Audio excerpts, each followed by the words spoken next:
Hi, it's Marieta. Thanks for tuning in today's video. I want to cover E2 versus EB5 in 2021. Which one should you consider? Coming up. Welcome. If you're new to my channel, make sure to subscribe, hit that bell notification button, and let's get started in today's video. I want to talk about comparison E2 versus EB5 in 2021. So if you want to apply for E2 or EB5 in 2021, this is video for you. So what's the main difference? Well, E2 visa is non-immigrant visa category. EB5 is a residency, potential residency, green card immigrant visa. So in other words, if you want to get E2 visa, you still need to show that you have ties to your home country. If you want to get EB5, you don't need to show any ties to your home country because your intention is to immigrate. With E2 visa, you have to understand it's not dual intent visa. Like for example with L visas. L visa is dual intent, but this is not dual intent visa, so you need to show that you still have ties to your home country despite the fact that you are investing, even heavily investing, in United States.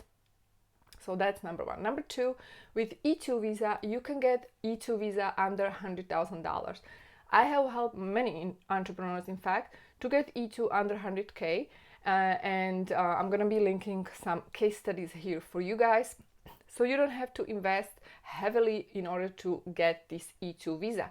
Now, you can only get it if you are from a treaty country. With EB5, you have to invest minimum 900,000 or 1.8 million if you are investing directly into your own business and hire 10 people. With E2, you don't need to hire anybody. You can just hire yourself once you get the E2 visa, right? There is no requirement when it comes to hiring team members. Now, green card, like I said, requires higher investment, and this investment can go to regional centers, direct investment, or targeted employment areas or rural areas with higher unemployment rate. And basically, the minimum is 900,000. So if you don't have these funds, forget it. Let's move on to E2. But you have to look if you qualify, if you are from the treaty country. EB5 doesn't have a treaty country. So you don't need to be from any treaty country, particularly to apply for EB5. With E2, you must be from a treaty country. So what to do if you are not from a treaty country? Usually I say consider L visa, but only when you are running existing business and you are ready to establish new business office in United States, then you would apply for L1A.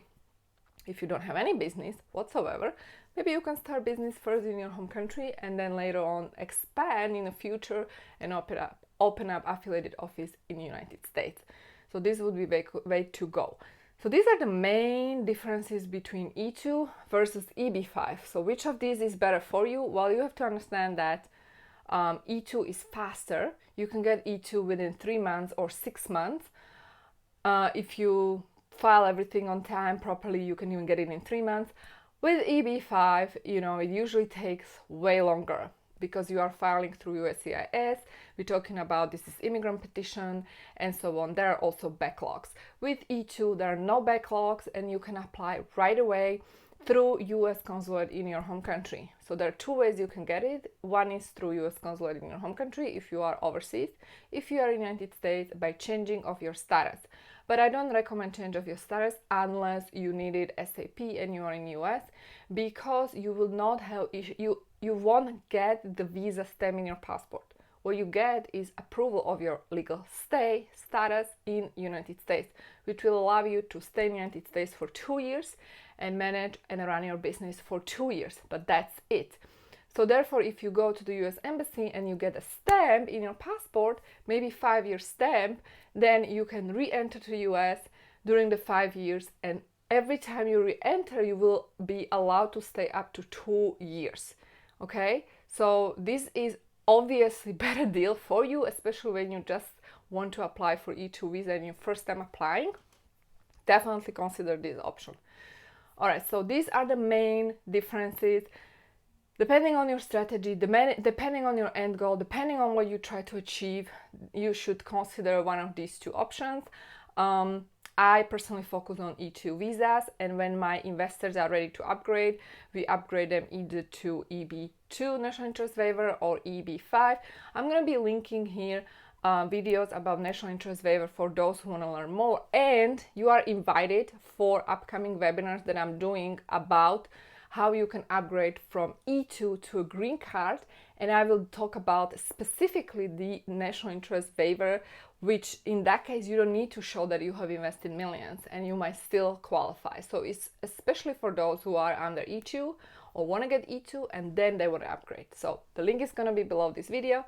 Thank you so much for joining me, guys. Stay tuned for my upcoming videos and I'll see you soon.